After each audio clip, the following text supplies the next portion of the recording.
The Star Wars prequels are, of course, the best movies ever put to screen, and among their most notable features are their memorable villains.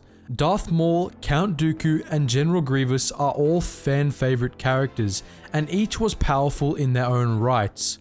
But which of them was the most powerful? If we were to toss all three of Darth Sidious's great pawns into an arena and have them duke it out, who would come out on top? In this video, we'll be exploring just that.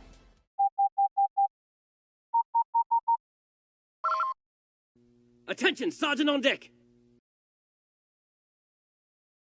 Each of these memorable characters played a memorable role in the movie in which they primarily appeared. Maul served as the new face of the Sith in The Phantom Menace, Dooku established the Confederacy of the Independent Systems in Attack of the Clones, and Grievous looked cool as frack in Revenge of the Sith. Each of them, fun fact, was designed around an aspect of Darth Vader's character. Maul was the obedient apprentice, Dooku was the fallen Jedi, and Grievous was the vicious cyborg. Their various roles gave them each their own unique sets of strengths and weaknesses, which we'll be exploring before we set these three up to fight it out. Let's start with Darth Maul. Perhaps the most iconic of the prequel villains, Maul was a Sith assassin trained to hunt down and eliminate powerful targets with precision and skill. For the sake of this video, we'll be taking Maul as he was in his prime, around the time of the Battle of Naboo, so he still has his legs for this fight. That, for the record, is an advantage, as Maul's combat techniques relied on precision footwork and speed, and furthermore, his skills were at their sharpest around that time anyway. Maul had several natural advantages. As a Zabrak, he had a natural high tolerance for pain. He was also both fast and strong, and these traits were amplified, of course, by the Force. Maul's greatest asset was his lightsaber combat skills. He was an expert in the use of his iconic saber staff, which could be used as either a single-bladed or double-bladed weapon. Most of the time, he used the classic variant of the rare but deadly Form 7 Juyo, which he had adapted for use with his saber staff.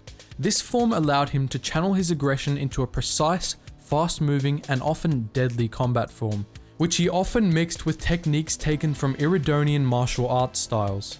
He was a master of one-on-one combat, something amplified by the natural precognitive abilities of a Force user. That said, while he was strong in the Force, he wasn't actually all that well trained in Force techniques. Maul was never a Sith Lord, though Sidious led him to believe that he was a Sith apprentice, even going as far as to grant him the title of Darth. The Dark Lord of the Sith at the time was actually Darth Plagueis, to whom Sidious was apprenticed right up until the Battle of Naboo. Sidious trained Maul only as a Sith assassin, as he viewed him unsuitable for use as anything more than a tool. As a result, while Maul was taught basic combat Force techniques like Force Push, Force Choke, his abilities were still drastically limited in that regard. On to Count Dooku. Unlike Maul, Dooku was truly a Sith Lord and was properly apprenticed to Darth Sidious. He knew many Force techniques from his long decades as a Jedi Master, and Sidious taught him many of the most advanced techniques of the Sith as well. He was also renowned as one of the best lightsaber duelists in the galaxy, with extensive knowledge of all 7 of the classic forms. That said, Dooku wasn't exactly the strongest of beings. The man was 83 years old at the time of his death, and age slows and weakens even the Force sensitive. Dooku made up for it with his intelligence and skills, however. While Dooku wasn't nearly as flashy as Maul or Grievous were, as far as lightsabers were concerned, he was certainly effective. He used a single blade with a curved hilt, ideal for use with his preferred form Makashi. Though Dooku was an expert in the use of all 7 of the classic forms, he was a Form 2 practitioner at heart, and elements of Makashi often crept into the other forms when he put them to use.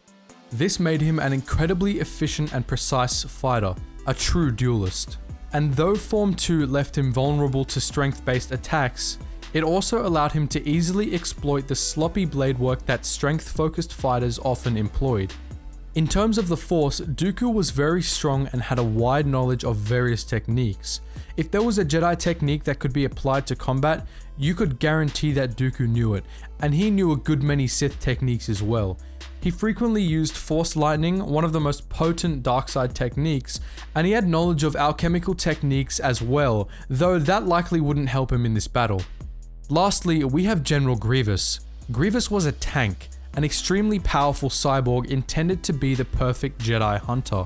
His armor allowed him to shrug off laser cannon blasts, his strength made him capable of denting bomber-grade armor plating, and his crystal circuitry made him faster than any living being, capable of striking 20 times a second with all 4 of his arms deployed. His brain was augmented to give him ridiculously fast reflexes, and he was a tactical genius as well, though he tended to develop tunnel vision in smaller clashes like this one. Grievous could use up to 4 lightsabers in combat and was trained to mastery in all 7 of the classic lightsaber forms by Count Dooku himself. Furthermore, the computers wired into his brain allowed him to analyze and adopt any unfamiliar combat styles he encountered, which made him difficult to surprise. Generally speaking, he combined elements of all these combat styles into his own, unorthodox technique, which he designed to make full use of both his speed and his strength. When he pushed himself to his limits, only Obi-Wan Kenobi, the master of defensive combat, could have defeated him in a one-on-one battle. Unlike Maul and Dooku, however, Grievous was unable to use the Force, something that made him quite vulnerable to Force techniques. However, he had ways of compensating for this weakness. He knew how to mitigate the setbacks caused by Force pushes and the like, and he used a mix of intimidation, surprise, and speed in combat to prevent his enemies from concentrating enough to try something more devastating. This, for the record, is why so few Jedi were able to use that one glaring weakness against him. His speed prevents them from using the Force in any meaningful way. Now, let's get to the fun part. If we were to take these 3 champions of the dark side and toss them into an arena together, how would things go? Well, to start things off, Maul would die first. He really wasn't all that powerful, at least not to the extremes his opponents were. Both Dooku and Grievous were much more skilled in lightsaber combat than he was. And additionally, Dooku was leagues ahead of him in terms of Force abilities. His Force sensitivity wouldn't help him much against Grievous either. Grievous was experienced in dealing with the basic techniques Maul knew, and his sheer speed would keep Maul from using them to significant effect anyway. Even with the free-for-all nature of this battle, keep in mind Maul doesn't stand much of a chance. Our fight would likely begin with both Dooku and Maul trying to take out Grievous, and Grievous immediately pulling out all the stops to hold them both at bay. He'd quickly pick out Maul as the weaker of the two and would likely also pick out the weaknesses in his version of Juyo as well, while keeping Dooku at bay with 2 of his sabers. Grievous would use the other 2 to pin Maul's saber staff and then cut it in half, stunning Maul momentarily. From there, he would easily be able to finish off the apprentice that never was, and the battle would shape up into a 1v1 between him and Dooku. With Maul out of the way, the battle between Grievous and Dooku would become much more even.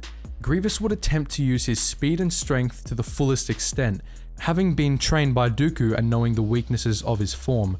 But Dooku, having trained Grievous, would definitely expect this, and he was skilled enough with a lightsaber to hold the Night Slayer at bay. They would both be unable to penetrate the other's guard, so they would turn to alternative strategies. Grievous would lean heavily upon unorthodox moves, attempting to shake Dooku out of his rhythm so he could bring down the hammer and finish the fight. Dooku, on the other hand, would turn to his Force abilities. Grievous was trained to avoid most Jedi techniques, but Dooku didn't train him to deal with dark side techniques, as evidenced by his vulnerability to Force Crush, as shown by Mace Windu in the Battle of Coruscant. Dooku, however, would likely turn to a different dark side ability, Force Lightning. Grievous wasn't trained to be able to deal with Force Lightning, and he was particularly vulnerable to it too, for obvious reasons. As a result, Dooku would quickly be able to destroy him using Force Lightning to short out his circuits and flash cook what remained of his alien flesh.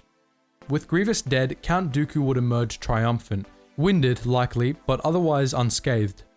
So that's how we believe a head-to-head matchup of Darth Sidious's great pawns would go. But what do you think?